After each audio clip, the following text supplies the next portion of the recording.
Hello everyone, welcome to LRNR classes. आज हम लोग डिस्कस करने जा रहे हैं साइंस के एक बहुत ज़्यादा इंपॉर्टेंट सेक्शन से फिजिक्स जनरल कॉम्पिटिटिव एग्जाम के लिए बहुत ज़्यादा इंपॉर्टेंट होते जा रहा है अभी। और फिजिक्स में भी हम लोग इससे ऐसा रहता है कि बेसिक क्वेश्चन आता है हर एक एग्जाम में, ऐसा नहीं कि बहुत ज़्यादा डिप्थ में जाके आपको फिजिक्स से क्वेश्चन पूछेगा। तो हम लोग भी देखने का कोशिश करेंगे बेसिक पहले ऐसा करते हैं 2-3 क्लास में हम लोग थ्योरी कवर करते हैं और थ्योरी का भी बेसिक कवर करेंगे, ज़्यादा डिप्थ में नहीं जाएंगे, जितना रिक्वायरमेंट है उतना ही पढ़ेंगे। और उसका एक सेशन लाना है जिसमें सिर्फ और सिर्फ क्वेश्चन का सेशन रहेगा वो। तो अभी हम लोग बेसिक कॉन्सेप्ट देख लेते हैं फिजिक्स का। फिजिक्स में पहला चैप्टर है यूनिट, और इस यूनिट से ही बहुत ज़्यादा क्वेश्चन आ रहा है। यूनिट क्या होता है, यूनिट के कितने टाइप्स होते हैं, फंडामेंटल यूनिट क्या होता है, ड्राइव्ड यूनिट क्या होता है, सप्लीमेंट्री यूनिट क्या होता है, इससे यूनिट का सिस्टम क्या होता है, कितने टाइप्स के होते हैं। तो इससे बहुत ज़्यादा क्वेश्चन आ रहा है। तो हम लोग पहला यूनिट देखते हैं, यूनिट का ब्रीफ इंट्रोडक्शन देके और यूनिट के बारे में पढ़ेंगे। यूनिट है क्या? To measure the any quantity in a definite and substantial amount of quantity is standardize which is called unit. किसी भी क्वांटिटी को मेजर करने के लिए एक स्टैंडर्डाइज यूनिट लिया जाता है, उसको क्या बोलते हैं? यूनिट बोलते हैं। अगर आप किसी चीज़ को मेजर कर रहे हैं, जैसे कि आप दर्जन में बात कीजिए, दर्जन में बात करते हैं तो 12 पीस का एक दर्जन होता है। तो स्टैंडर्डाइज फॉर्म हो गया एक दर्जन में 12 पीस होता है, हम लोग उसको कंसीडर करके चलते हैं। तो यूनिट दर्जन क्या हो गया? यूनिट हो गया। जैसे कि अमाउंट ऑफ सब्सटेंस, मोल होता है यूनिट। 1 मोल बराबर होता है 6.023 10⁻23 पार्टिकल्स होता है। उतना पार्टिकल्स को आप बार बार नहीं बोल सकते हैं, तो उसके बदले आप 1 मोल बोल दिए तो आपका क्या एक स्टैंडर्डाइज फॉर्म आ गया कि वो यूनिट के फॉर्म में है। इसी तरह से यूनिट का रिक्वायरमेंट है। और यूनिट में जो टाइप्स होता है वो फंडामेंटल यूनिट होता है, या उसको बेसिक यूनिट बोलते हैं, या ड्राइव्ड यूनिट होता है, और सप्लीमेंट्री यूनिट होता है। और फंडामेंटल यूनिट में भी 7 फंडामेंटल यूनिट होता है। और फंडामेंटल क्या होता है? वो इंडिपेंडेंट अपॉन ईच अदर होता है, वो किसी और यूनिट पे डिपेंड नहीं करता है। जैसे 7 फंडामेंटल यूनिट है, वो क्या क्या है? Length, mass, time, electricity, temperature, luminous intensity and मोल। इसमें भी लेंथ का जो यूनिट होता है वो लेंथ मीटर का यूनिट होता है, मास केजी का यूनिट होता है, मास का यूनिट केजी होता है, टाइम का यूनिट सेकेंड होता है, इलेक्ट्रिक करंट एम्पियर से डिनोट करते हैं, ए से डिनोट करते हैं, टेम्परेचर को केल्विन या थीटा से डिनोट करते हैं, ल्यूमिनस इंटेंसिटी को कैंडेला CD से डिनोट करते हैं, और मोल अमाउंट ऑफ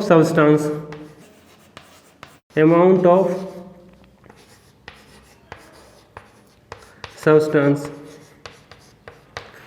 ये आपका 7 बेसिक फंडामेंटल यूनिट है। आपको डायरेक्ट भी एग्जाम में पूछ सकता है कि फंडामेंटल यूनिट कितना होता है। तो क्या होता है? 7 फंडामेंटल यूनिट होता है। कौन कौन होता है? Length, mass, time, electric current, temperature, luminous intensity and mole.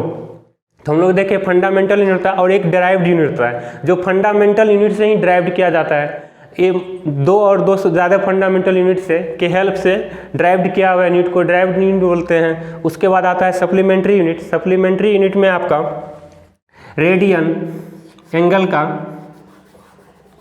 Supplementary में एंगल के लिए आता है रेडियन, और एक सॉलिड एंगल का आता है सॉलिड एंगल स्टेरेडियन। ये बहुत ज़्यादा इंपॉर्टेंट है, डायरेक्टली बहुत बार एग्जाम में पूछा जा चुका है कि सॉलिड एंगल का यूनिट क्या होता है। तो सॉलिड एंगल का यूनिट क्या होता है? स्टेरेडियन। तो हम लोग अभी देख लिए यूनिट में भी यूनिट का डिफिनेशन देखें, फंडामेंटल यूनिट देखें, ड्राइव्ड यूनिट देखें, और सप्लीमेंट्री यूनिट देखें। जो इम्पोर्टेंट है ड्राइव्ड यूनिट से यूनिट का टाइप देख लिए, और उसके बाद देखते हैं system of unit. System of unit में जैसे CGS, FPS, MKS और SI। इससे क्या होता है कि आपको या तो CGS यूनिट किसी भी सब्सटेंस का या किसी भी फिजिकल क्वांटिटी का पूछ सकता है, और या हो सकता है कि इसका फुल फॉर्म पूछे एग्जाम में, ये ज़्यादा चांस बनता है। जैसे CGS है, CGS का होता है सेंटीमीटर ग्राम सेकेंड। सेंटीमीटर मतलब लेंथ का यूनिट इधर सेंटीमीटर में होता है, मास का ग्राम में होता है, और टाइम का सेकेंड में होता है। उसके बाद है FPS, इसका फुल फॉर्म पूछ सकता है foot pound second system. Foot pound second system में लेंथ फीट में आता है, वेट पाउंड में आता है, टाइम सेकेंड में ही आता है। उसके बाद आता है MKS, metre kilogram second system. इसके बाद आता है जो सबसे ज़्यादा इम्पोर्टेंट और जो अभी वैलिड है वो चल रहा है SI system, international system of unit. International system, SI system और MKS सिस्टम एक जैसा ही यूनिट है। तो अभी जो रिसेंटली यूज हो रहा है वो क्या हो रहा है, इंटरनेशनल सिस्टम ऑफ यूनिट्स। ये हम लोग देखें सिस्टम ऑफ यूनिट्स, इससे आपको डायरेक्ट या इसका फुल फॉर्म पूछ सकता है, ज़्यादा चांस है इसका फुल फॉर्म ही पूछ ले, या किसी में CGS सिस्टम में यूनिट पूछ लेता है। तो हम लोग आगे जब यूनिट डिस्कस करने लगेंगे, यूनिट डिस्कस करते टाइम में कुछ इंपॉर्टेंट है जिसका CGS यूनिट भी हम लोग देखते जाएंगे। तो इसको देखते हैं system of units. System of units के बाद हम लोग नेक्स्ट देखते हैं एस्ट्रोनॉमिकल यूनिट। उसके लिए देखते हैं, उसका क्वेश्चन बहुत ज़्यादा बार बार आ रहा है एग्जाम में, तो हम लोग देखते हैं बहुत ज़्यादा क्वेश्चन जो इससे पूछा जा रहा है वो है एस्ट्रोनॉमिकल डिस्टेंस। एस्ट्रोनॉमिकल डिस्टेंस होता है पहला, एस्ट्रोनॉमिकल यूनिट में जो AU होता है वो क्या, इसका डायरेक्ट डिफिनेशन भी बहुत एग्जाम में पूछता है कि इसका क्या होता है ये। तो distance between sun and earth, AU जो होता है वो क्या होता है, distance between sun and earth. और इसका वैल्यू जो होता है 1 AU बराबर होता है 4.95 10⁻11 मीटर। इसी तरह से ये डिस्टेंस का यूनिट है। लाइट ईयर, ये भी डिस्टेंस का ही यूनिट है। लाइट ईयर होता है, जैसे 1 लाइट ईयर होता है distance travel by light in vacuum in 1 year. एक ईयर में डिस्टेंस जो ट्रेवल होता है लाइट के द्वारा वैक्यूम में वो क्या होता है, लाइट ईयर होता है। 1 लाइट ईयर होता है 9.46 10⁻15 मीटर के बराबर। इसके बाद आता है पार्सेक। पार्सेक यूनिट ये सबसे बड़ा यूनिट है किसका, डिस्टेंस का। एस्ट्रोनॉमिकल यूनिट में सबसे बड़ा यूनिट होता है पार्सेक। पार्सेक का फुल फॉर्म होता है पर लैक्स सेकेंड, और 1 पार्सेक बराबर होता है 3.08 10⁻16 मीटर। और ऐसा भी क्वेश्चन इससे आ सकता है, astronomical unit AU, light year और पार्सेक में सबसे बड़ा यूनिट कौन है, सबसे बड़ा यूनिट होता है पार्सेक। जो इम्पोर्टेंट है इसमें सबसे बड़ा होता है पार्सेक। इसके बाद होता है लाइट ईयर, लाइट ईयर, और सबसे छोटा होता है AU, एस्ट्रोनॉमिकल यूनिट AU। तो ये भी बहुत ज़्यादा इंपॉर्टेंट पॉइंट है, इसको यहाँ लिख देते हैं, अच्छे से दिखेगा। सबसे बड़ा यूनिट है पार्सेक, उसके बाद होता है लाइट ईयर, और सबसे छोटा AU। ये तीनों भी बहुत इंपॉर्टेंट पॉइंट है एग्जाम पॉइंट ऑफ व्यू से, बार बार इससे क्वेश्चन देखने को मिलता है। तो इस तीनों पॉइंट को भी हमेशा माइंड में रखना है। और ये दोनों ये इंपॉर्टेंट है, और सारा सबका वैल्यू भी बहुत इंपॉर्टेंट है। सबका वैल्यू भी डायरेक्ट पूछा जा सकता है या डिफिनेशन के फॉर्म में भी पूछा जा सकता है। जैसे पूछ देगा distance between sun and earth, distance between sun and earth is called AU। उसके लाइट ईयर के बारे में भी डायरेक्ट डिफिनेशन पूछ सकता है। और सबसे बड़ा यूनिट कौन सा है, पार्सेकेंड। ये तीनों ही बहुत ज़्यादा इंपॉर्टेंट है, आप इस तीनों को हमेशा याद रखिए एग्जाम में जाने से पहले। आइए हम लोग कुछ बेसिक यूनिट देख लेते हैं जो एग्जाम में बार बार रिपीट हो रहा है। यूनिट को आप आसानी से ड्राइव कर सकते हैं अगर आपको फॉर्मूला मालूम रहे तो। जैसे पहला है एरिया वॉल्यूम। एरिया और वॉल्यूम के बारे में लगभग सबको पता रहता है। डेंसिटी, एरिया होता है लेंथ इंटू लेंथ, मतलब मीटर स्क्वायर। वॉल्यूम होता है length width and height, 3 bar length आता है, 3 बार मीटर आएगा तो मीटर क्यूब। डेंसिटी होता है kg पर मीटर क्यूब। मास पर यूनिट वॉल्यूम होता है डेंसिटी, तो मास का यूनिट होता है kg पर यूनिट वॉल्यूम, मतलब नीचे वॉल्यूम रहता है तो मीटर क्यूब, kg पर मीटर क्यूब। इसी तरह से वेलोसिटी होता है मीटर पर सेकेंड। एक्सेलरेशन मीटर स्क्वायर पर सेकेंड, सॉरी मीटर पर सेकेंड स्क्वायर।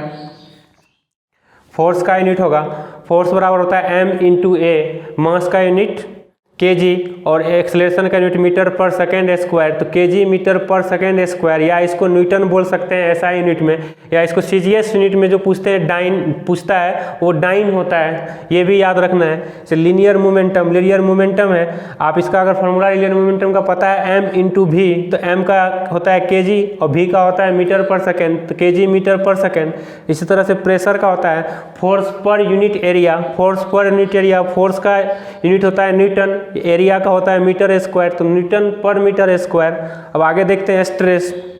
स्ट्रेस का load per unit area, load per unit area, load बोले फोर्स बोले बात बराबर ही है, तो न्यूटन पर मीटर स्क्वायर आता है। तो एग्जाम में ऐसा भी पूछ सकता है आपसे कि किसका यूनिट सेम होता है, तो प्रेशर भी दे देगा और स्ट्रेस भी दे देगा। प्रेशर और स्ट्रेस दोनों का क्या होता है, यूनिट सेम होता है। एग्जाम पूछने का तरीका, क्वेश्चन अलग अलग रहता है, बट जब हम लोग को बेसिक पता रहेगा कि दोनों का यूनिट क्यों सेम होता है और कैसे सेम होता है, तो बहुत आसानी से हम लोग क्वेश्चन को कर सकते हैं।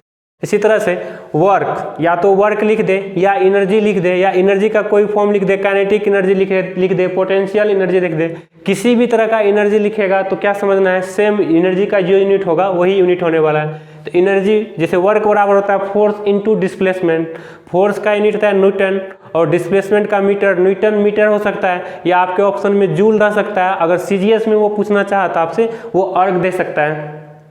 इसी तरह से आता है पावर, पावर बराबर फोर्स इनटू वेलोसिटी, पावर बराबर फोर्स इनटू वेलोसिटी, तो फोर्स का पता है न्यूटन और वेलोसिटी का होता है मीटर पर सेकेंड, तो क्या हो जाएगा न्यूटन मीटर पर सेकेंड, या इसको पावर को ऐसे लिख सकते हैं वाट या जूल पर सेकेंड, किसी भी फॉर्म में आपसे पूछ सकता है।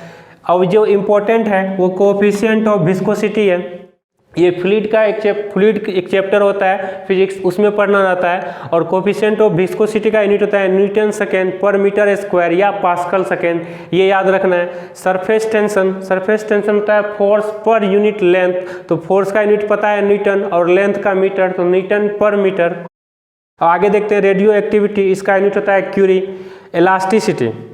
इलास्टिसिटी भी इलास्टिक चैप्टर में आता है। इलास्टिसिटी में न्यूटन पर मीटर स्क्वायर होता है, तो प्रेशर, स्ट्रेस और इलास्टिसिटी को बोलेंगे यंग्स मॉडुलस ऑफ इलास्टिसिटी, इसको बोलते हैं यंग्स मॉडुलस ऑफ इलास्टिसिटी। इसका भी यूनिट होता है न्यूटन पर मीटर स्क्वायर।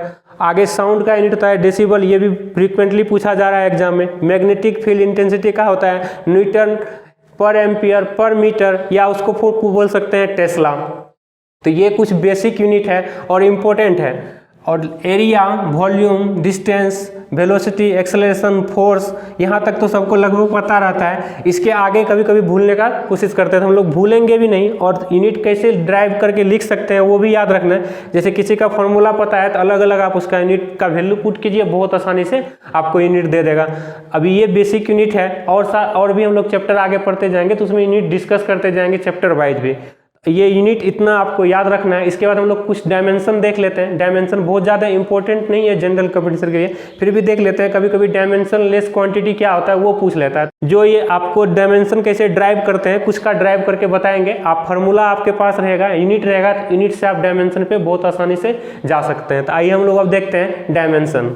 आइए हम लोग देख लेते हैं डायमेंशन। ये बहुत ज़्यादा इंपॉर्टेंट है नहीं, फिर भी इसको देख लेते हैं, अगर क्वेश्चन आ गया तो ये भी नहीं छूटेगा। जैसे डायमेंशन है, डायमेंशन को बोलते हैं all physical quantity are express in terms of power and power of their symbol and it is called dimension. जैसे जितना भी फिजिकल क्वांटिटी है उसको उसके पावर एक्सपोनेंशियल पावर के फॉर्म में रिप्रेजेंट करते हैं, तो उस फॉर्म को क्या करते हैं, डायमेंशनल फॉर्म करते हैं। जैसे हम लोग देख रहे थे मास का यूनिट होता है केजी, और इसको डायमेंशन के फॉर्म में मास का एम से डिनोट करते हैं। लेंथ का मीटर होता है यूनिट, इसको एल से डिनोट करते हैं। टाइम का सेकेंड होता है यूनिट, और इसको डायमेंशनली फॉर्म में टी से डिनोट करते हैं। एम एल टी ये ज़्यादा इंपॉर्टेंट है, इसी से आपका लगभग सारा डायमेंशनल जो बेसिक पूछा जाता है वो इतना से कवर हो जाएगा। जैसे अब ड्राइव करने का कोशिश करते हैं, डायमेंशन कैसे कर सकते हैं। जैसे अगर सिर्फ मास का ही लिखना रहे, तो मास का लिखना रहे तो कैसे लिखेंगे, M1 L0 T0, सिर्फ मास का टर्म रहेगा और इसको एक बॉक्स में बंद कर देंगे। लेंथ का m का पावर 0, l का पावर 1 और t का पावर 0, पावर और एक्सपोनेंशियल फॉर्म में रिप्रेजेंटेशन कर रहा है, इसको ही तो डायमेंशन बोलते हैं। जैसे टाइम के लिए अगर डायरेक्ट पूछ दे तो मास m का 0, लेंथ का भी 0 और t का पावर 1, और आपको आसानी से आप ड्राइव कर सकते हैं। जैसे वेलोसिटी का पूछ दे या स्पीड का पूछे, स्पीड का क्या होता है, मीटर पर सेकेंड। मीटर पर सेकेंड को कैसे लिख सकते हैं, मीटर का l, सेकेंड का t। तो इसको अगर डायमेंशन में लिखना पड़े तो कैसे लिखेंगे, मास नहीं है तो मास के पावर में 0, l का पावर 1 और t के पावर में क्या जाएगा, -1 जाएगा, m l t -1। इसी तरह से अगर एक्सेलरेशन के लिए पूछे तो मीटर पर सेकेंड स्क्वायर होता है, तो मीटर का l, सेकेंड टी स्क्वायर, तो इसको इसका डायमेंशन लिख सकते हैं m का पावर 0, l का पावर 1, t का पावर -2। अगर आपको फॉर्मूला पता है और यूनिट पता है तो आप डायमेंशन बहुत आसानी से बता सकते हैं। इसी तरह से आप फोर्स, मोमेंटम, किसी भी चीज़ का डायमेंशन बहुत आसानी से आप लिख सकते हैं। क्या करना है, MLT के फॉर्म में जनरल लिखना है। जैसे करंट होता है तो करंट का सिंबल क्या होता है, ए होता है। करंट एम्पियर होता है, उसका सिंबल ए होता है। टेम्परेचर का थीटा होता है या के होता है। तो आप उसको जिस भी फॉर्म में रहे, अगर नीचे है तो नीचे से पावर ऊपर आएगा तो क्या होगा, माइनस हो जाएगा। तो इस फॉर्म में आप लिख सकते हैं। ये ज़्यादा इम्पोर्टेंट नहीं है, जो इम्पोर्टेंट है आपसे डायरेक्ट पूछता है डायमेंशन लेस क्वांटिटी। आप इसको याद रखें न रखें, इसको जरूर याद रखिए। जो डायमेंशन लेस क्वांटिटी कौन कौन सा होता है, कुछ एग्जांपल है। जैसे स्ट्रेन होता है, लेंथ का रेशियो होता है दोनों, चेंज इन लेंथ मतलब टोटल लेंथ होता है। तो स्ट्रेन के साथ क्या होता है, डायमेंशन लेस रेशियो होता है, डायमेंशन लेस होता है। इसी तरह से रिफ्रैक्टिव इंडेक्स, ये भी वेलोसिटी का रेशियो होता है, लाइट चैप्टर में देखेंगे। इसके बाद पॉइजन्स रेशियो होता है, लेटरल स्ट्रेन बटा लॉन्गिट्यूडनल स्ट्रेन होता है। इसके ये तीनों क्या है, डायमेंशन लेस क्वांटिटी है। ये ज़्यादा इंपॉर्टेंट नहीं है, ये अगर याद रख लिए तो आपको हो सकता है किसी क्वेश्चन में डायरेक्ट मिल जाए। तो इसको हमेशा याद रखना है कि डायमेंशन लेस क्वांटिटी कौन कौन सा है क्या। और देखते हैं आगे। इसके बाद हम लोग फिजिकल क्वांटिटी पढ़ते हैं, वेक्टर एंड स्केलर। उसको वेक्टर एंड स्केलर को भी डिप्थ में नहीं पढ़ेंगे, थोड़ा सा वेक्टर एडिशन के बारे में जानेंगे। उसके बाद जनरली जो पूछा जाता है वेक्टर क्वांटिटी क्या है और स्केलर क्वांटिटी क्या है वो देख लेते हैं, उसका एग्जाम्पल देख लेते हैं, वो ज़्यादा इंपॉर्टेंट है हम लोगों के लिए। फिजिकल क्वांटिटी होता है स्केलर और वेक्टर। स्केलर और वेक्टर क्या होता है, स्केलर सिर्फ और सिर्फ मैग्नीट्यूड बताता है, जबकि वेक्टर मैग्नीट्यूड एंड डायरेक्शन दोनों बताता है। जैसे स्केलर का कुछ एग्जांपल देते हैं। इंपॉर्टेंट ये है कि ये एग्जांपल याद रखना बहुत ज़्यादा इंपॉर्टेंट है, जो डायरेक्ट एग्जाम में पूछता है। जैसे मास, स्केलर का एग्जांपल देख रहे हैं अभी हम लोग। Mass, temperature, density, volume, electric current, ये बहुत इंपॉर्टेंट है। Electric current, distance and work, ये सारा क्या है, स्केलर क्वांटिटी है। स्केलर क्वांटिटी क्या बताता है, सिर्फ और सिर्फ मैग्नीट्यूड बताता है, ये डायरेक्शन नहीं बता सकता है। जैसे एग्जांपल से समझते हैं, टेम्परेचर है, इस रूम का टेम्परेचर जो भी रहे, ऐसा नहीं है कि नॉर्थ डायरेक्शन में कुछ और टेम्परेचर रहेगा, साउथ डायरेक्शन में कुछ और टेम्परेचर रहेगा, ये कहना अच्छा भी नहीं लगेगा। तो ये टेम्परेचर क्या हो गया, स्केलर, जिसका सिर्फ आप मैग्नीट्यूड ले सकते हैं। तो स्केलर को सिर्फ और सिर्फ मैग्नीट्यूड से मतलब है, स्केलर सिर्फ मैग्नीट्यूड बताएगा। और स्केलर का जो एग्जाम्पल है, mass, temperature, density, volume, electric current बहुत ज़्यादा इंपॉर्टेंट है, याद रखना है उसको। Distance and work. इसी तरह से वेक्टर ऐसा क्वांटिटी है जो मैग्नीट्यूड भी बताता है और डायरेक्शन भी बताता है। जैसे वेक्टर का एग्जांपल है डिस्प्लेसमेंट। जैसे डिस्टेंस देखिए, डिस्टेंस और डिस्प्लेसमेंट दोनों लेंथ के लिए यूनिट है, बट डिस्टेंस क्या है, स्केलर क्वांटिटी है, और डिस्प्लेसमेंट क्या है, वेक्टर क्वांटिटी। अभी हम लोग जस्ट डिस्कस करेंगे मोशन में, डिस्टेंस और डिस्प्लेसमेंट को बहुत अच्छे से डिस्कस करने वाले हैं। Displacement, linear momentum, angular velocity, torque, force, stress, magnetic field intensity, current density. याद रखना है, करंट, इलेक्ट्रिक करंट जो है वो स्केलर क्वांटिटी है और करंट डेंसिटी वेक्टर क्वांटिटी है। तो ये बहुत ज़्यादा इंपॉर्टेंट एग्जांपल है, आप इसको याद रखें। और अभी जैसे वेक्टर में क्या है, तो वेक्टर में एक और एक्स्ट्रा आप जान लीजिए, वेक्टर में वेक्टर लॉ ऑफ एडिशन होता है। हो सकता है क्वेश्चन इससे दे दे और वहाँ माइंड में नहीं क्लिक करे, तो इसका किस तरह का एडिशन होता है। जैसे अगर पिक्टोरियल रिप्रेजेंटेशन में दें, ये एरो से दिखाया जाता है वेक्टर क्वांटिटी की डायरेक्शन को। अगर ये टेल है और ये हेड है, अगर फोर्स के लिए बात कर रहे हैं, फोर्स इस डायरेक्शन में 5 यूनिट है, 5 यूनिट, और हॉरिजॉन्टल डायरेक्शन रहता है। हॉरिजॉन्टल मतलब एक्स के, ये एक्स एक्सिस अगर मान सकते हैं और वाई एक्सिस मान रहे हैं, तो एक्स का जो राइट रहता है वो क्या होता है, पॉजिटिव। एक्स के लेफ्ट में क्या होता है, नेगेटिव होता है। तो एक्स के राइट में चलेंगे तो 5 को 5i से दिखाएंगे।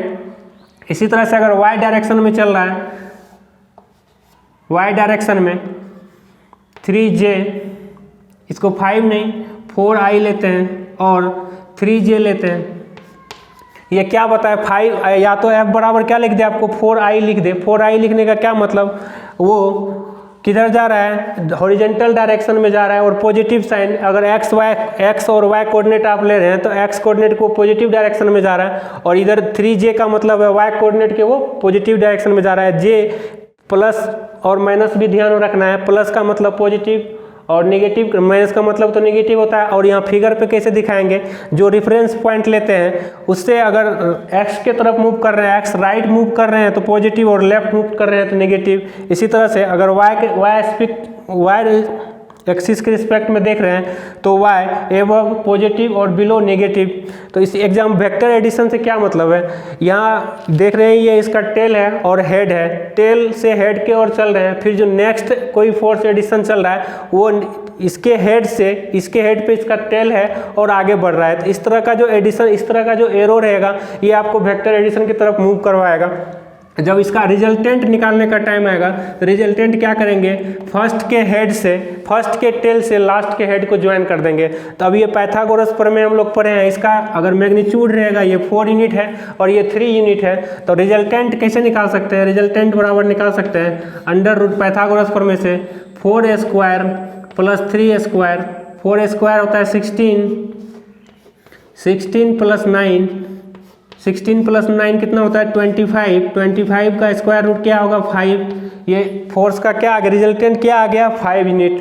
तो इस तरह से वेक्टर एडिशन का हो सकता है आपको एग्जांपल दे दे, बट बहुत कम चांस है कि आपको वेक्टर के लिए इतना अंदर जाए। अगर एग्जाम में पूछेगा तो वो बहुत से बहुत आपसे ये पूछ सकता है कि स्केलर क्या है और वेक्टर क्या है, या उसका एग्जांपल दे के पूछ सकता है। अगर एडिशन भी दे दे तो एडिशन में भी क्या कुछ नहीं करना है, फॉर एडिशन में बस एरो आपको साइन देगा, फर्स्ट का टेल और हेड रहेगा, फिर नेक्स्ट जो रहेगा उसका टेल एक के हेड से रहेगा और इसका हेड ऊपर जाएगा, जो रिजल्टेंट रहेगा फर्स्ट के टेल से लास्ट के हेड को ज्वाइन कर देंगे, ये क्या आएगा रिजल्टेंट आएगा। अगर ये फोर्स है F1 और इधर F2 तो ये क्या रहेगा, इसका रिजल्टेंट रहेगा। और इस तरह का कुछ ट्रायंगल बनेगा जो पाइथागोरस प्रमेय फॉलो करेगा, कभी कभी रेक्टेंगल बनेगा, कभी स्क्वायर बनेगा, जिसका एडिशन निकालना बहुत आसान है।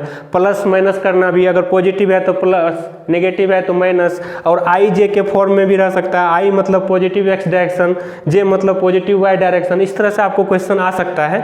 तो क्या है ये फिजिकल क्वांटिटी में देख चुके हैं हम लोग वेक्टर, स्केलर एंड वेक्टर। अब हम लोग आगे बढ़ते हैं और मोशन के बारे में जानते हैं, और मोशन के बारे में अच्छे से कोशिश करते हैं जानने का। मोशन में हम लोग डिस्टेंस और डिस्प्लेसमेंट के बारे में देखते हैं। डिस्टेंस क्या है, total length of the path travel by A body is called distance. जितना भी लेंथ होगा, टोटल लेंथ को अगर किसी पाथ में ट्रेवल करना पड़े तो वो डिस्टेंस आएगा। और डिस्प्लेसमेंट है least distance travel by a body between initial and final point. तो अब डिस्टेंस और डिस्प्लेसमेंट में बहुत सारा डिफरेंस है। देखते जैसे डिस्टेंस है हमेशा पॉजिटिव होगा, डिस्प्लेसमेंट पॉजिटिव भी हो सकता है, नेगेटिव भी हो सकता है और जीरो भी हो सकता है। डिस्टेंस स्केलर क्वांटिटी है जबकि डिस्प्लेसमेंट वेक्टर क्वांटिटी है। तो देखते हैं डिस्टेंस और डिस्प्लेसमेंट का एग्जाम्पल समझते हैं। जैसे एग्जाम्पल के लिए ए से बी आ रहे हैं, 4 मीटर डिस्टेंस तय कर रहे हैं, और बी से सी जा रहे हैं, 3 मीटर डिस्टेंस तय कर रहे हैं। अगर ए से सी जाने के लिए डिस्टेंस पूछे तो क्या करना है, ए से बी गए 4 और बी से सी गए 3, तो कितना होगा टोटल 7 मीटर। ये डिस्टेंस हो गया। अगर डिस्प्लेसमेंट का डेफिनेशन क्या है, इनिशियल एंड फाइनल पॉइंट के बीच में क्या करना है, शॉर्टेस्ट डिस्टेंस खोजना है। शॉर्टेस्ट डिस्टेंस को क्या बोलते हैं, डिस्प्लेसमेंट बोलते हैं। तब फिर से पाइथागोरस प्रमेय लगा के इधर आसानी से निकाल सकते हैं इसको। 4a square plus 3a square, इसका वैल्यू रहने वाला है 16 प्लस 9 25, मतलब 5, 7 से कम आ रहा है 5 मीटर। तो क्या देख रहे हैं, डिस्टेंस में हमेशा ज़्यादा आएगा डिस्प्लेसमेंट से, हमेशा ज़्यादा आएगा, या डिस्प्लेसमेंट डिस्टेंस इक्वल भी हो सकता है। हम लोग अभी आगे के एग्जांपल में देखते हैं। तो इस केस में क्या हो रहा है, डिस्टेंस कितना आ रहा है 7 आ रहा है और डिस्प्लेसमेंट कितना आ रहा है 5 मीटर आ रहा है। तो आगे और एग्जाम्पल लेके देखते हैं। जैसे एक सर्कुलर पाथ में मूव कर रहे हैं, और किसी पॉइंट ए से चले, मूव करके फिर पॉइंट ए पे ही आके रुकना है, तो इसमें डिस्टेंस कितना होगा और डिस्प्लेसमेंट कितना होगा। इस सर्कुलर पाथ का रेडियस ले लेते हैं, रेडियस r है, तो इसका जो डिस्टेंस होगा ये टोटल सरकमफेरेंस जो होगा वो डिस्टेंस होगा। तो इसका क्या होता है, सर्कल का सरकमफेरेंस 2 पाई r सर्कल का सरकमफ्रेंस होता है 2 पाई आर, तो इसका डिस्टेंस क्या हो जाएगा 2 पाई आर होगा। अगर डिस्प्लेसमेंट क्या देखते हैं हमेशा, इनिशियल और फाइनल देखते हैं, इनिशियल भी ए है और फाइनल भी है, तो इस केस में डिस्प्लेसमेंट क्या रहने वाला है, इस केस में डिस्प्लेसमेंट 0 हो जाएगा। तो क्या देखें डिस्टेंस क्या होता है, टोटल लेंथ ट्रेवल मतलब सरकमफ्रेंस के लिए जो लेंथ ट्रेवल करेगा वो 2 पाई आर का होगा, और डिस्प्लेसमेंट क्या होगा, इनिशियल और फाइनल पॉइंट क्या होगा, सेम हो जाएगा, तो डिस्प्लेसमेंट इस केस में क्या आएगा 0 आएगा। और कुछ एग्जांपल लेते हैं, जैसे एक पूरा सर्कल है, हाफ सर्कल में अगर मूव कर रहे हैं, ए से बी जा रहे हैं, हाफ सर्कल में मूव कर रहे हैं, ए से बी जा रहे हैं और इसका रेडियस आर दे रखा है, तो डिस्टेंस अगर आएगा, डिस्टेंस बराबर क्या होगा, हाफ सर्कल है तो हाफ सरकमफेरेंस होगा 2 pi r divide by 2, distance इसका हो जाएगा पाई आर, और डिस्प्लेसमेंट क्या होगा ए और बी के बीच में, ये रेडियस आर है तो डायमीटर के लोन चलेगा, डायमीटर के लोन शॉर्टेस्ट पाथ रहेगा उसका, तो डिस्प्लेसमेंट क्या हो जाएगा 2r, या इसको क्या बोलते हैं 2r को डायमीटर बोलते हैं सर्कल का। तो क्या देखें पहला केस में डिस्टेंस आपको इस तरह का दे दे, अलग अलग लेंथ का डिस्टेंस दे दे, तो आपको उसमें शॉर्टेस्ट देखना है, सर्कुलर मोशन में दे दे और फुल कंप्लीट रोटेशन बोल दे कर रहा है, तो क्या ए से चल रहा है फिर ए पे ही पहुंच रहा है, तो डिस्टेंस 2 पाई आर हो जाएगा और डिस्प्लेसमेंट क्या होगा 0 होगा। हाफ सर्कुलर मोशन दे रहा है, हाफ सर्कुलर पाथ में चलने के लिए बोल रहा है, ए से बी जा रहे हैं, तो डिस्टेंस क्या हो रहा है 2 पाई आर अपॉन 2 मतलब पाई आर, और डिस्प्लेसमेंट 2r हो रहा है। इस तरह से कुछ और एग्जांपल लेते हैं जिस केस में कि डिस्टेंस और डिस्प्लेसमेंट सेम आते हैं। जैसे कि देखिए एक स्ट्रेट लाइन में चलना पड़े, आपको स्ट्रेट लाइन में चलना पड़े ए से बी, स्ट्रेट लाइन ए से बी जा रहे हैं, अब क्या करें आप डिस्टेंस ट्रेवल कर रहे हैं उतना ही डिस्प्लेसमेंट ट्रेवल करना पड़ेगा, क्योंकि कोई शॉर्टेस्ट पाथ नहीं है इसके लिए। तो इस केस में क्या हो रहा है, डिस्टेंस बराबर क्या हो रहा है, डिस्प्लेसमेंट हो रहा है, डिस्टेंस बराबर डिस्प्लेसमेंट हो रहा है। और सब केस में क्या देख रहे हैं, डिस्प्लेसमेंट जो होता है हमेशा डिस्टेंस से छोटा होता है, बट इस केस में बराबर हो सकता है। तो इसमें एग्जांपल इसका एक थ्योरी बन सकता है, वो theory distance greater than equal to displacement.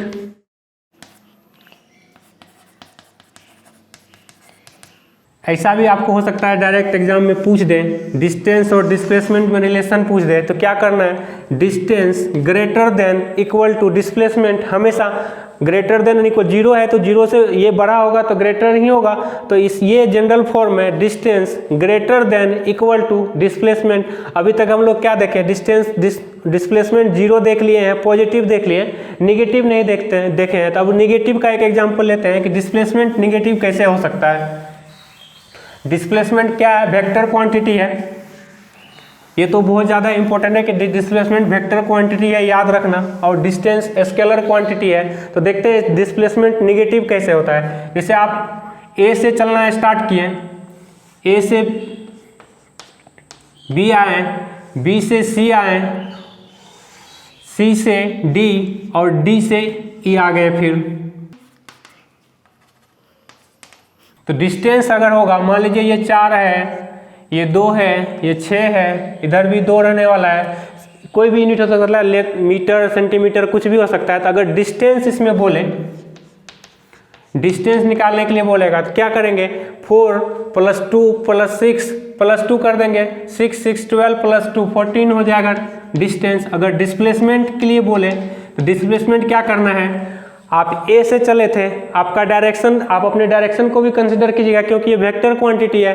ए से राइट गए, अभी ए से ई क्या है, लेफ्ट में है, तो ए से लेफ्ट में रहने का क्या मतलब, डिस्प्लेसमेंट आपका नेगेटिव में जा रहा है। तो इस तरह से देख रहे हैं कि डिस्प्लेसमेंट पॉजिटिव भी हो सकता है, नेगेटिव भी हो सकता है। इस केस में नेगेटिव हो रहा है क्योंकि ए के राइट गया था स्टार्टिंग में और फाइनल जो है ए के लेफ्ट में है, तो हम लोग को डिस्प्लेसमेंट क्या करना है, इनिशियल एंड फाइनल पॉइंट को मिलाना है। इनिशियल और फाइनल के बीच में जो भी डिस्टेंस आएगा, शॉर्टेस्ट डिस्टेंस, वो डिस्प्लेसमेंट होगा।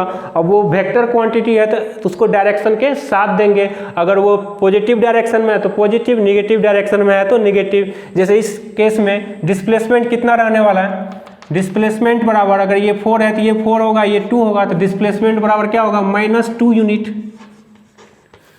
यूनिट का मतलब यहाँ लेंथ सेंटीमीटर लेंथ को मीटर सेंटीमीटर किसी में भी ले सकते हैं। तो हम लोग क्या देखें कि डिस्प्लेसमेंट पॉजिटिव भी हो सकता है, डिस्प्लेसमेंट निगेटिव भी हो सकता है और डिस्प्लेसमेंट जीरो भी हो सकता है, बट डिस्टेंस हमेशा पॉजिटिव होता है। डिस्टेंस स्केलर क्वांटिटी है, डिस्प्लेसमेंट वेक्टर क्वांटिटी है, ये हमेशा याद रखना है। और इस पॉइंट को याद रखना है, distance greater than equal to displacement. और सर्कुलर पाथ में हो सकता है डायरेक्ट आपसे क्वेश्चन दे के पूछ दे कि सर्कुलर पाथ में या तो डिस्टेंस निकालो और डिस्प्लेसमेंट निकालो, कंप्लीट रोटेशन में पूछ दे, हाफ रोटेशन में पूछ दे, कुछ ट्रेंगल को बना करके पूछ सकता है, या फिर distance and displacement straight line में क्या होगा पूछ सकता है। स्ट्रेट लाइन में क्या होगा, डिस्टेंस एंड डिस्प्लेसमेंट दोनों इक्वल होगा। तो इसके बाद हम लोग देखते हैं एवरेज वेलोसिटी और एक्सेलरेशन के बारे में देखते हैं। एवरेज वेलोसिटी को इसमें भी देखना है थोड़ा सा, उसका कुछ बेसिक फॉर्मूला आता है। उसके बाद जो मैथ का एप्टीट्यूड में टाइम एंड डिस्टेंस रहता है उसमें बहुत अच्छे से एवरेज वेलोसिटी को हम लोग देखेंगे। देखते हैं हम लोग स्पीड एंड वेलोसिटी। जैसे स्पीड है distance travel by per unit time, उसको स्पीड बोलते हैं। Velocity displacement travel per unit time को वेलोसिटी बोलते हैं। इसमें भी स्पीड आपका स्केलर क्वांटिटी रहने वाला है और वेलोसिटी आपका वेक्टर क्वांटिटी रहने वाला है। तो स्पीड ऐसा हो सकता है कि डायरेक्ट आपको ये फॉर्मूला पुटिंग पे ही पूछ दे, या इसका कुछ और देखते हैं किस किस टाइप से क्वेश्चन इसमें आ सकता है। जैसे स्पीड को क्या बोल सकते हैं, और स्पीड बराबर डिस्टेंस बाय टाइम होता है। तो डिस्टेंस को डी से, टाइम को टी से डिनोट करते हैं। और एवरेज स्पीड आता है, एवरेज स्पीड बराबर होता है total distance travel, total distance cover by total time taken, total time taken. इसका दो मतलब कि क्वेश्चन बनने का, एवरेज स्पीड का क्वेश्चन ज़्यादा पूछ सकता है, या तो आप इसको एप्टीट्यूड से भी बना सकते हैं, वहाँ उसमें हम लोग बहुत अच्छे से डिस्कस करेंगे इसको। अभी एवरेज स्पीड है तो जैसे इसमें देखते हैं एक एग्जांपल लेके जो बार बार एग्जाम में पूछा जा रहा है। v1 वेलोसिटी से ये टोटल डिस्टेंस आपको दिया हुआ है x, v1 वेलोसिटी से बोल रहा है गया, और v2 वेलोसिटी से रिटर्न होगा, v2 वेलोसिटी से रिटर्न होगा। तो इसमें आपको क्या निकालना है, एवरेज स्पीड निकालना है। डिस्टेंस कितना ट्रेवल कर रहा है, x ही ट्रेवल कर रहा है जाने में और x ही ट्रेवल कर रहा है आने में। तो एवरेज स्पीड बराबर क्या फॉर्मूला लिखे हम लोग, एवरेज स्पीड बराबर होता है total distance cover, total distance x गया और x आया, तो टोटल डिस्टेंस कितना हो जाएगा 2x, x गया और x आया। टोटल टाइम बराबर क्या होगा, डिस्टेंस बाय स्पीड, डिस्टेंस बटा वेलोसिटी। तो डिस्टेंस क्या है, जाने में जो उसको टाइम लगा वो कितना लगेगा, total distance upon velocity. Total distance कितना है x अपॉन v1 प्लस फिर रिटर्न होने में x अपॉन v2। इसको सॉल्व करेंगे, इसको सॉल्व करने के बाद 2v1 v1 प्लस v2 आएगा। तो एवरेज वेलोसिटी क्या है, एवरेज स्पीड बराबर हो गया आपका 2v1 v2 divide by v1 plus v2। कब, जब सेम डिस्टेंस ही ट्रेवल कर रहा है जाने में और सेम डिस्टेंस ही ट्रेवल कर रहा है आने में अलग अलग वेलोसिटी से। तो एक एवरेज स्पीड का इससे भी हो सकता है डायरेक्ट क्वेश्चन आता है इससे, तो आप डायरेक्ट फॉर्मूला पुट करके आंसर दे सकते हैं। और इसको अगर मैथमेटिकली फॉर्म में आगे किया जाए, और डिस्टेंस और टाइम का जो फिजिक्स से रिलेटेड है, ये मैथ से रिलेटेड है तो ज़्यादा इंपॉर्टेंट है नहीं, हम लोग अभी फिजिक्स पढ़ रहे हैं तो फिजिक्स से जो रिलेटेड है उसको देखते हैं। जैसे एवरेज वेलोसिटी को v से डिनोट करते हैं, क्या लिख सकते हैं, dx अपॉन dt। ये डिफरेंशियल फॉर्म है, length change in length total in time, change in length in time interval क्या है, dx बाय dt। ये डिफरेंशिएट फॉर्म है। आपको एक ऐसा दे सकता है कोई भी एग्जांपल, जैसे x दिया हुआ है, x बराबर 2t square plus t, 2t square plus 3t दे के रखा है। आपको ये पूछ रहा है कि टाइम t बराबर 2 सेकेंड में, t बराबर 2 सेकेंड में वेलोसिटी क्या होने वाला है। तो क्या करेंगे हम लोग, बेसिक मैथ तो 11 12 का मैथ हम लोग को पता है कि डिफरेंशिएशन कैसे करते हैं। ऐसे x बराबर v बराबर क्या होता है, dx अपॉन dt होता है। तो एक बार डिफ्रेंशिएट कर देंगे इसको, t के रिस्पेक्ट में डिफ्रेंशिएट करना है तो क्या होगा इसका, d by dt 2t square plus 3t, d by dt 2t square को क्या लिख सकते हैं 4t प्लस 3। ये v बराबर क्या आ गया आपका 4t, 2 पीछे आ जाएगा डिफ्रेंशिएट में और 4t प्लस 3 होगा। 4t प्लस 3, इसमें t का वैल्यू कितना है 2 सेकेंड रखेंगे तो क्या आ जाएगा भाई, वेलोसिटी आ जाएगा।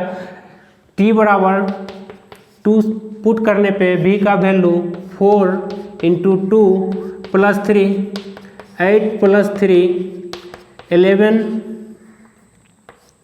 मीटर पर सेकेंड। ये हो सकता है आफ्टर ग्रेजुएशन का जो भी एग्जाम आएगा, आफ्टर ग्रेजुएशन या आफ्टर 12th का जो भी एग्जाम आएगा उसमें बेसिक मैथ से पूछना चाहे कि आपको डिफरेंशिएशन और इंटीग्रेशन आ रहा है या नहीं आ रहा है, तो इस टाइप का क्वेश्चन आपको डाल सकता है कि आपसे दोनों पूछ लिया, मैथ भी थोड़ा सा पूछ लिया और फिजिक्स का जो बेसिक होता है, वेलोसिटी बराबर क्या होता है rate of change of displacement per unit time. तो dx क्या है, dx है चेंज ऑफ डिस्प्लेसमेंट, dt है टाइम। तो rate of change of displacement per unit time क्या होता है, वेलोसिटी होता है। तो आपको अगर x और t के फॉर्म में कोई इक्वेशन दे के रखा है तो एक बार आप उसको डिफरेंशिएट कीजिएगा तो आपको क्या दे देगा, वो वेलोसिटी देगा। ये क्वेश्चन भी पूछ सकता है, बट ये क्वेश्चन तभी आएगा जब हो सकता है कि वो 12th के बाद, क्योंकि 12th में पढ़ना है हम लोग को मैथ में थोड़ा सा बेसिक, तो 12th के बाद वाला एग्जाम जो होगा उसमें इस टाइप का क्वेश्चन आपको फॉर्मेट करके दे सकता है। या आपको एक और एग्जांपल लेके देखते हैं किस टाइप का क्वेश्चन आ सकता है। जैसे यहाँ से क्या पता चल रहा है, v बराबर dx अपॉन dt, तो dx बराबर क्या होगा v dt। आपको ग्राफ के फॉर्म में क्वेश्चन दे सकता है। ग्राफ क्या देगा, कुछ भी ग्राफ देगा x और y एक्सिस बना के। ग्राफ किसके बीच में देगा आपको, ग्राफ वेलोसिटी और टाइम के बीच में देगा। ग्राफ किसके बीच में देगा, वेलोसिटी और टाइम के बीच में देगा।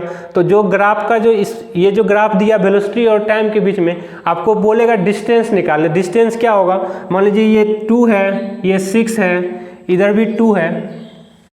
तो जो ये एक शेडेड, ये जो एरिया है शेडेड पार्ट का, ये टोटल एरिया आपको क्या देगा, डिस्टेंस ट्रेवल। टोटल एरिया क्या देगा, डिस्टेंस ट्रेवल। तो याद रखना है कि वेलोसिटी और टाइम में अगर आपको ग्राफ दे रहा है तो उसका जो एरिया निकाल के देगा, वो एरिया क्या देगा, टोटल डिस्टेंस ट्रेवल। अब एक्सेलरेशन देखते हैं। एक्सेलरेशन क्या होता है, rate of change of velocity of the body is called acceleration. क्या बोल रहा है, rate of change of velocity. तो एक्सेलरेशन को ए से डिनोट करते हैं। ए बराबर क्या हुआ, rate of change of velocity, तो dv बाय dt। अभी dv का क्या वैल्यू रखे थे हम लोग, जो उधर निकाल रहे थे, पीछे डिस्टेंस निकाल रहे थे, तो उसमें क्या रखे थे, d बाई dt। dv बराबर क्या हो रहा था, dx बाय v बराबर क्या हो रहा था, dx बाय dt। तो एक्सेलरेशन को क्या लिख सकते हैं, D square X by D T square. तो आपको हो सकता है मैथमेटिकल फॉर्म में डायरेक्ट ऐसे पूछ दे कि डबल डिफरेंशिएट डिस्टेंस को 2 बार डिफरेंशिएट करने पे क्या देने वाला है, एक्सेलरेशन देने वाला है। तो जिस तरह से उसमें देखें हम लोग, वेलोसिटी एंड टाइम में जो ग्राफ दे रहा था, वो क्या दे रहा था, आपका डिस्टेंस दे रहा था। वेलोसिटी एंड टाइम का ग्राफ क्या दे रहा था, डिस्टेंस दे रहा था। इसी तरह से इसमें देख सकते हैं, अगर एक्सेलरेशन और टाइम में जो ग्राफ कुछ भी रहेगा किसी भी शेप का, ये जो एरिया है शेडेड एरिया, ये किसका वैल्यू बताएगा आपको, ये वेलोसिटी का वैल्यू बताएगा। किसका, वेलोसिटी का। ये वेलोसिटी के बारे में बताएगा। तो एक्सेलरेशन में इतना ठीक है, इतना जानना कि एक्सेलरेशन क्या होता है, rate of change of velocity of the body is called acceleration. इसको मैथमेटिकली और लिख सकते हैं एक्स के फॉर्म में, D x square by D T square. जैसे कोई भी इक्वेशन आपको दिया हुआ है, एक्स बराबर T Q plus 4t square, इस तरह का इक्वेशन दिया हुआ है, तो आपको पूछ रहा है एक्सेलरेशन क्या होगा। तो एक बार डिफरेंशिएट करेंगे इसको, dx अपॉन dt बराबर होगा 3t² प्लस 8t, एक बार डिफ्रेंशिएट करने के बाद आपको वेलोसिटी दे देगा। इसको एक बार और डिफ्रेंशिएट करेंगे, d²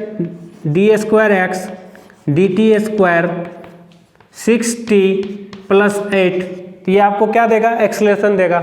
ये बेसिक आफ्टर ट्वेल्थ में जो भी के लिए जो भी एग्जाम आएगा उसके लिए ये इम्पोर्टेंट है। और 12th से पहले हो सकता है कि ये टर्म समझ भी नहीं आए, तो उसके लिए घबराना नहीं है, इस सेक्शन से क्वेश्चन आएगा ही नहीं। तो इस सेक्शन से क्वेश्चन आएगा ही नहीं, तो ज़्यादा दिमाग पे लोड नहीं लेना है कि इसको कैसे हो रहा है और क्यों हो रहा है। जो 12th के बाद 12th में मैथ पढ़ा है उसको अच्छे से समझ में आ रहा होगा कि ये डिफ्रेंशिएट हो रहा है और डिफ्रेंशिएट कैसे हो रहा है। तो डिफ्रेंशिएशन से हम लोग एक्सेलरेशन निकाल सकते हैं, वेलोसिटी निकाल सकते हैं, या ग्राफ से दिया हुआ है, ग्राफ से भी हम लोग डिस्टेंस और वेलोसिटी निकाल सकते हैं। डिस्टेंस कब आएगा, जब v और t के बीच में ग्राफ दिया हुआ रहे, और वेलोसिटी कब आएगा, जब एक्सेलरेशन और टाइम के बीच में ग्राफ दिया हुआ रहे।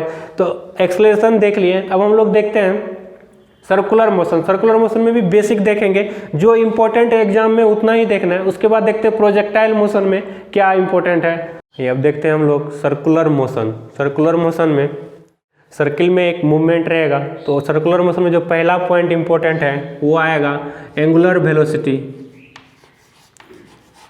एंगुलर वेलोसिटी, और इसमें जो पॉइंट पूछा जा सकता है एग्जाम में वो क्या है, लीनियर वेलोसिटी क्या है, भी लीनियर वेलोसिटी या tangential velocity along the surface चल रहा है। Along the surface velocity magnitude wise तो कांस्टेंट है, बट क्या वो डायरेक्शन पॉइंट टू पॉइंट उसका डायरेक्शन चेंज कर रहा है। तो इसमें जो पहला क्वेश्चन आपसे पूछ सकता है, in circular motion linear velocity change the, linear velocity बोले या टेंजेंशियल बोलेगा ज़्यादा अच्छा है, tangential velocity change the direction point two point. तो ये सिर्फ डायरेक्शन चेंज करेगा, मैग्नीट्यूड नहीं चेंज करेगा। और एंगुलर वेलोसिटी क्या है, जैसे हम लोग एंगुलर वेलोसिटी लीनियर वेलोसिटी निकालते थे, लीनियर वेलोसिटी बराबर क्या होता था, डिस्टेंस बाय टाइम। तो उसमें डिस्टेंस एक्स में ट्रेवल कर रहा था, और इसमें डिस्टेंस क्या एंगुलर फॉर्म में ट्रेवल कर रहा है थीटा में।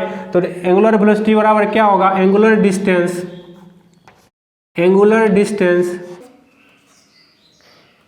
एंगुलर वेलोसिटी बराबर एंगुलर डिस्टेंस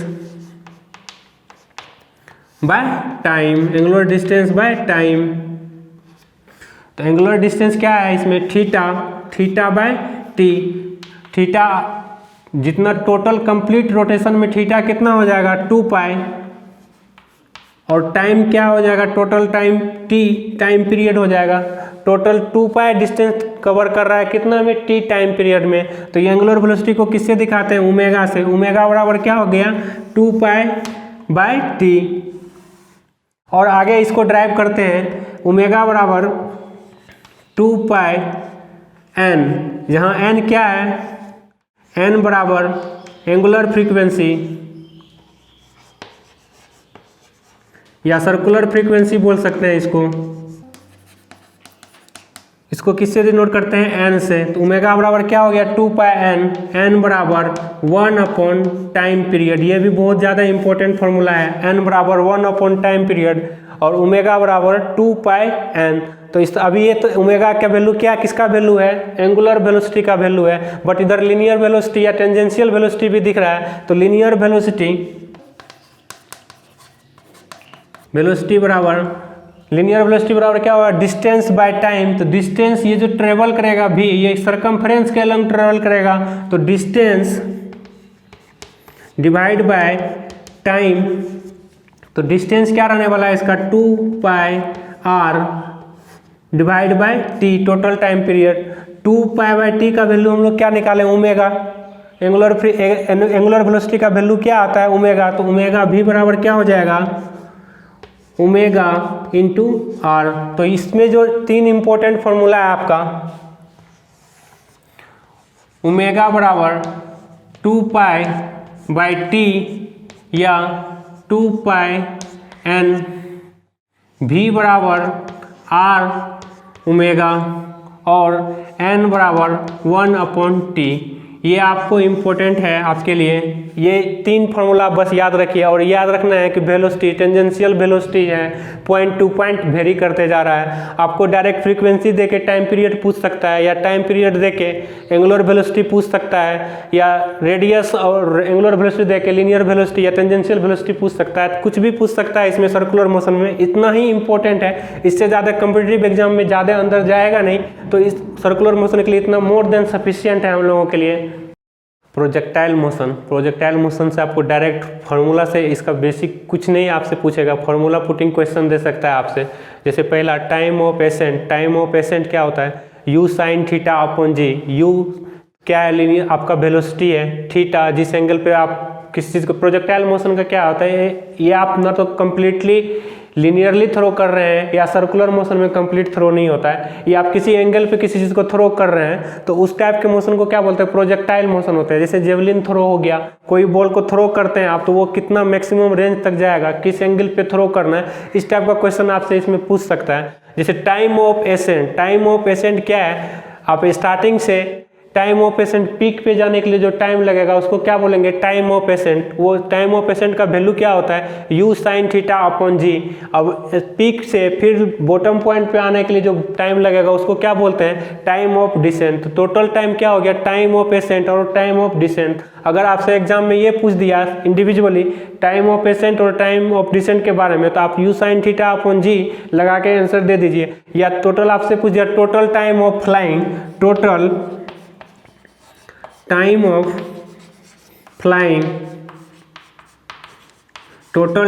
फ्लाइंग क्या होगा, TA प्लस टी डी करते हैं दोनों को, तो क्या आएगा 2u sin थीटा बाई जी है, दोनों को ऐड करेंगे तो 2u sin थीटा ऑफ जी होगा। ये क्या होगा, टोटल टाइम ऑफ फ्लाइंग क्या होता है, टाइम ऑफ एसेंट और टाइम ऑफ डिसेंट। तो या इससे ये दोनों पॉइंट से आपसे क्वेश्चन पूछ सकता है। या इसमें जो पूछा जाता है जनरली इक्वेशन ऑफ ट्राजेक्ट्री पूछा जाता है, जो थोड़ा सा टफ करना रहेगा क्वेश्चन को, तो इससे भी पूछ सकता है। इसमें equation of trajectory y, x और थीटा के टर्म में रहता है, और इसका वैल्यू हमेशा याद रखना है। इसको याद रखना है। क्या याद रखना है, y बराबर x tan theta minus gx² divide by 2u square cos square theta. हम बार बार बोल रहे हैं इस पर, ये थोड़ा सा अगर 12th के बाद वाला एग्जाम में जो आप अपियर हो रहे हैं तो उसमें आपको हो सकता है कि ये सब पूछ दे। और अदर 12th से नीचे आप किसी भी एग्जाम में जा रहे हैं तो आपके लिए उतना इम्पोर्टेंट नहीं है जानना। हाँ, जानना इसमें इम्पोर्टेंट है कि रेंज के बारे में, रेंज कब मैक्सिमम होगा वो पूछ सकता है आपसे। बट ये इक्वेशन ऑफ ट्राजेक्ट्री बहुत कम चांस है कि अंडर 12th के किसी एग्जाम में पूछे। जैसे अब क्या है, हाइट होता है और रेंज होता है। हाइट का फॉर्मूला होता है u square sine square theta upon G. ये डेरिवेशन हम लोग के लिए इंपॉर्टेंट नहीं है, इसलिए ड्राइव करना जरूरी नहीं है, बस हम लोग को फॉर्मूला याद रखना है। और रेंज होता है u square sine 2 theta upon G. हाँ, इसमें अब क्या है, r मैक्सिमम पूछता है हमेशा। r मैक्सिमम का क्वेश्चन बनता है कि आपको एथलीट से बोलेगा, कोई थ्रोइंग कर रहा है, थ्रो किस एंगल से फेंकेंगे कि मैक्सिमम हो जाएगा। जैसे r को मैक्सिमाइज करने के लिए क्या है, देखिए आपका g फिक्स है, कांस्टेंट रहने वाला है, u भी इसमें कांस्टेंट रहता है, u और g तो आपका कांस्टेंट है। r को मैक्सिमम करने के लिए किसको मैक्सिमम करना पड़ेगा, साइन 2 थीटा को मैक्सिमम करना पड़ेगा। तो साइन 2 थीटा बराबर मैक्सिमम वैल्यू साइन का कितना होता है, 1 होता है। तो साइन 2 थीटा बराबर 1 हो गया। तो दोनों साइड से साइन कैसे रिमूव कर सकते हैं, साइन 2 थीटा 1 बराबर होता है साइन 90 डिग्री बराबर 1 होता है। तो साइन 90, यहाँ से 2 थीटा का वैल्यू कितना आ जाएगा 90, तो थीटा का वैल्यू कितना आएगा 45 डिग्री। तो अब ये इंपॉर्टेंट हो गया, मैक्सिमम रेंज के लिए थीटा का वैल्यू कितना होना चाहिए, 45 डिग्री होना चाहिए। बहुत बार पूछ चुका है कि for maximum range, projectile motion में मैक्सिमम रेंज के लिए थीटा का वैल्यू कितना होना चाहिए, 45 डिग्री होना चाहिए। और जो मैक्सिमम रेंज पूछ देगा तो साइन 2 थीटा बराबर क्या हो गया, 1 हो गया। तो मैक्सिमम रेंज बराबर क्या होगा, u स्क्वायर अपॉन जी। या तो डायरेक्ट आपसे ये पूछ दे कि मैक्सिमम रेंज कितना होगा तो u² g कर दीजिए, या ऐसा पूछ सकता है आपको कि मैक्सिमम रेंज के लिए थीटा का वैल्यू कितना होगा तो थीटा का वैल्यू होगा 45 डिग्री। अब ये भी पूछ सकता है कि फॉर मैक्सिमम रेंज के लिए हाइट कितना जाएगा, तो क्या करेंगे, हाइट के वाला इक्वेशन में थीटा का वैल्यू 45 रखेंगे तो u² sin² 45 degree divide by G. Sine 45 होता है, साइन 45 होता है 1/√2, साइन 45 1/√2 होता है, तो साइन स्क्वायर 45 क्या होगा 1/√2 का स्क्वायर डिवाइड बाय जी। इसका वैल्यू ऊपर लिखते हैं, u² 1/√2 का स्क्वायर क्या होगा 2, u²/2g क्या होगा, जब थीटा का वैल्यू 45 डिग्री होगा तो आपको ऐसे पूछ सकता है मैक्सिमम रेंज के लिए हाइट कितना होगा। मैक्सिमम रेंज के लिए जो हाइट होगा वो क्या होगा u²/2g, और मैक्सिमम रेंज कितना होगा u²/g। तो इससे एक और रिलेशन निकल के आया, फॉर मैक्सिमम रेंज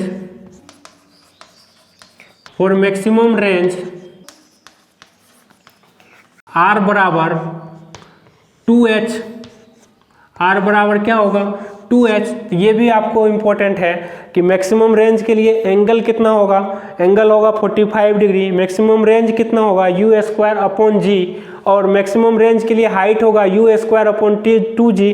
तो ये हाइट जो है रेंज के हाफ में जा रहा है तो रेंज बराबर क्या होगा, डबल होगा किसका, हाइट का। तो इतना ही पॉइंट आपको प्रोजेक्टाइल मोशन में याद रखना है। इतना पॉइंट याद रख पा रहे हैं तो एग्जाम में क्वेश्चन बनेगा, छूटने का कोई चांस नहीं है। और हम लोग कुछ एग्जाम्पल ले लेंगे, जब क्वेश्चन सेक्शन लगाएंगे तो उसमें इसका क्वेश्चन लेंगे किस किस तरह का क्वेश्चन आता है इसमें। तो अब हम लोग क्या कर सकते हैं, प्रोजेक्टाइल मोशन पढ़ लिए, सर्कुलर मोशन पढ़ लिए, लीनियर मोशन पढ़ लिए, उसमें सारा टाइप देख लिए क्या क्या आ सकता है। तो हम लोग पढ़ते हैं laws of motion. Laws of motion से ही कॉन्सेप्ट ऑफ फोर्स का आइडिया आता है। कॉन्सेप्ट ऑफ फोर्स किधर से आ रहा है, लॉ ऑफ मोशन से। लॉ ऑफ मोशन में न्यूटन्स ने 3 लॉ दिए। न्यूटन्स का 3 लॉ है, कौन कौन सा, first law of motion, second law of motion and third law of motion. तो ये सारा क्या है, न्यूटन्स लॉ है। Newton's law, Newton's first law of motion, second law of motion and third law of motion. First law of motion क्या बता रहा है, law of first law of motion को बोलते हैं law of inertia. Law of inertia, इससे definition of force जो आता है ना वो फर्स्ट लॉ से ही आता है। एग्जाम में बहुत सारा क्वेश्चन ऐसा मिलेगा आपको कि फर्स्ट लॉ को क्या बोलते हैं, लॉ ऑफ इनर्शिया बोलते हैं, ये भी पूछ सकता है। और डिफिनेशन ऑफ फोर्स जो आता है वो फर्स्ट लॉ से आता है। Definition of force first law से आया, और मेजरमेंट जो आता है फोर्स का वो थर्ड लॉ से आता है। तो फर्स्ट लॉ से फोर्स का डिफिनेशन आता है और सेकेंड लॉ से फोर्स का मेजरमेंट आता है। तो लॉ ऑफ इनर्शिया 2 टाइप का होता है, इनर्शिया रेस्ट और inertia of rest, inertia of motion. जैसे a body continue to in its state of rest और uniform motion in a straight line in a same direction unless some external forces applied to it. कोई भी body या तो rest में है तो वो रेस्ट में रहना चाहेगा, और वो मोशन में है तो वो मोशन में रहना चाहेगा यूनिफॉर्मली।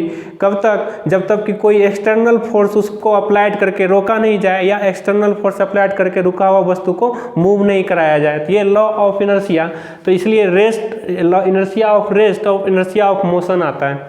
जैसे इसका एग्जाम्पल लेते हैं, ट्रेन और बस में हम लोग बैठे रहते हैं और वो सडनली अगर मूव करता है, तो हम लोग, अगर वो आगे मूव करता है तो हम लोग पीछे आ जाते हैं, और वो अगर सडनली रुकता है तो हम लोग आगे की ओर झुकते हैं। ये क्या है, inertia of rest, inertia of motion का कॉन्सेप्ट यहाँ लगता है। जैसे बस रुकी हुई है तो हम लोग बैठे हुए हैं, तो हम लोग बस के कॉन्टैक्ट या ट्रेन के कॉन्टैक्ट में हम लोग का लोअर पार्ट रहता है और अपर पार्ट क्या रहता है, रेस्ट रहता है। तो लोअर पार्ट क्या होता है, बस के मूव करने से आगे जाने पे लोअर पार्ट आगे मूव करता है, और ऊपर अपर पार्ट जो रेस्ट रहता है वो क्या है, पीछे की ओर आता है। तो इनर्शिया में क्या होता है कि जिस भी डायरेक्शन में मूव करेगा उसके अपोजिट डायरेक्शन में बॉडी मूव करेगा। तो इस तरह से लॉ ऑफ इनर्शिया में रेस्ट और मोशन का कॉन्सेप्ट आता है। जैसे एक ट्रेन का तो एक एग्जांपल है, ट्रेन और bus suddenly start to move from rest तो passenger move in opposite direction. अगर बस आगे मूव करेगा तो पैसेंजर किधर मूव करेगा, बैक। अगर बस सडनली रुकेगा तो पैसेंजर आगे की ओर मूव करेगा।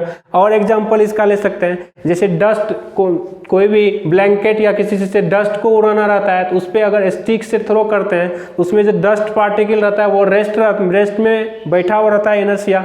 उसको जैसे ही स्टिक से मारने के बाद क्या होता है, डस्ट पार्टिकल मोशन में आता है तो इनर्शिया के कारण वो बाहर की ओर मूव करता है। और एग्जांपल ले सकते हैं, जैसे एथलीट क्या जंप, हाई जंप या लॉन्ग जंप के लिए वो क्या करता है, बैक जाके रनिंग लेता है, वो इनर्शिया गेन करता है, उसके बाद वो जंप करता है तो वो एग्जैक्टली ज़्यादा जंप कर पाता है। और इसका एग्जांपल और भी ले सकते हैं, जैसे ट्रेन पे अगर धीरे धीरे चल रही है कोई ट्रेन, उससे अगर हमको नीचे उतरना है तो ट्रेन के मोशन में कुछ देर चलना पड़ेगा। अगर सडनली हम ट्रेन से नीचे उतर गए तो क्या डैमेज हो सकता है। डैमेज को कंट्रोल करने के लिए क्या करते हैं हम लोग, ट्रेन की ही डायरेक्शन में थोड़ा सा मूव करते हैं। तो वो सारा किसका एग्जांपल है, फर्स्ट लॉ ऑफ मोशन में लॉ ऑफ इनर्शिया का सारा एग्जांपल है।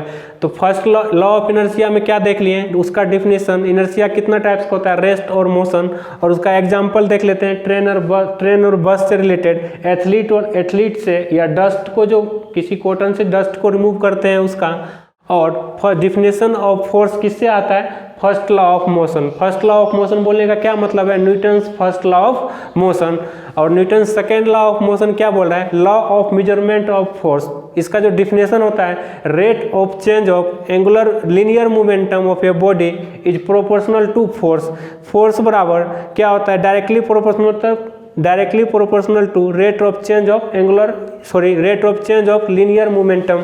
लीनियर मोमेंटम का फॉर्मूला क्या होता है, P बराबर m इंटू V। तब इसको फोर्स बराबर क्या लिख सकते हैं, directly proportional to mv by t। अगर ये प्रोपोर्शनलिटी का साइन रिमूव करेंगे तो F बराबर a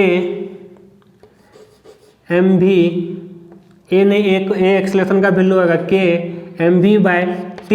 v बाई टी अपना एक्सेलरेशन होता है तो क्या हो जाएगा, F बराबर k ma। अगर k का वैल्यू 1 पुट करते हैं, k का वैल्यू 1 पुट करते हैं तो F बराबर क्या आ जा रहा है, m इंटू ए। तो फोर्स बराबर क्या होता है, मास इंटू एक्सेलरेशन। कहाँ से आता है, सेकेंड लॉ से आता है। फर्स्ट लॉ से डिफिनेशन आ गया फोर्स का, और सेकेंड लॉ से फार्मूला आ गया कि F बराबर ma होता है। अब थर्ड लॉ की ओर मूव करते हैं। थर्ड लॉ क्या है, law of action and reaction के to every action equal and opposite reaction.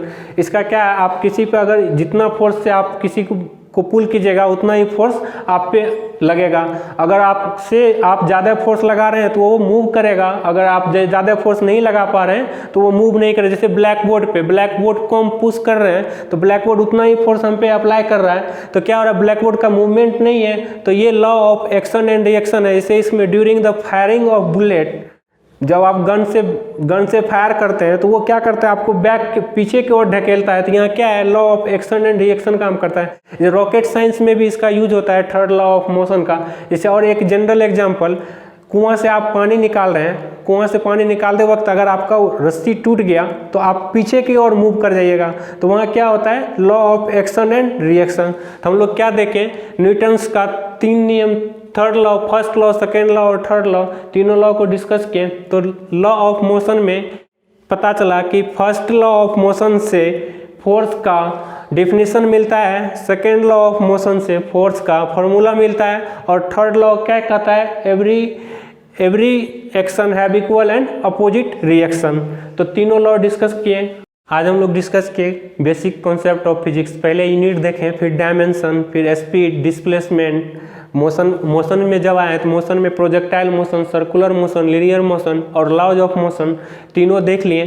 तो अभी इसके बाद हम लोग फिजिक्स में आगे कंटिन्यू करते हैं, आगे कंटिन्यू करेंगे। और फिजिक्स का ऐसे ही ब्रीफ इंट्रोडक्शन ही होगा, कोई ज़्यादा फिजिक्स में अंदर जाके क्वेश्चन आता नहीं है कॉम्पिटिटिव में, तो जितना आएगा उतना ही हम लोग पढ़ेंगे और उस पर ही क्वेश्चन करेंगे।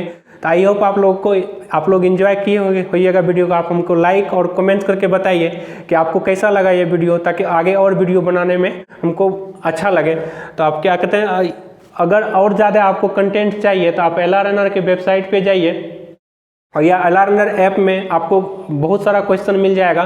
फिजिक्स केमिस्ट्री मैथ का भी क्वेश्चन बहुत जल्द अपलोड होने वाला, फिजिक्स केमिस्ट्री मैथ और बायोलॉजी सारा का क्वेश्चन बहुत जल्द अपलोड होने वाला है, तो आप उसको देखिए और एंजॉय कीजिए और पढ़ते रहिए। Bye bye, take care.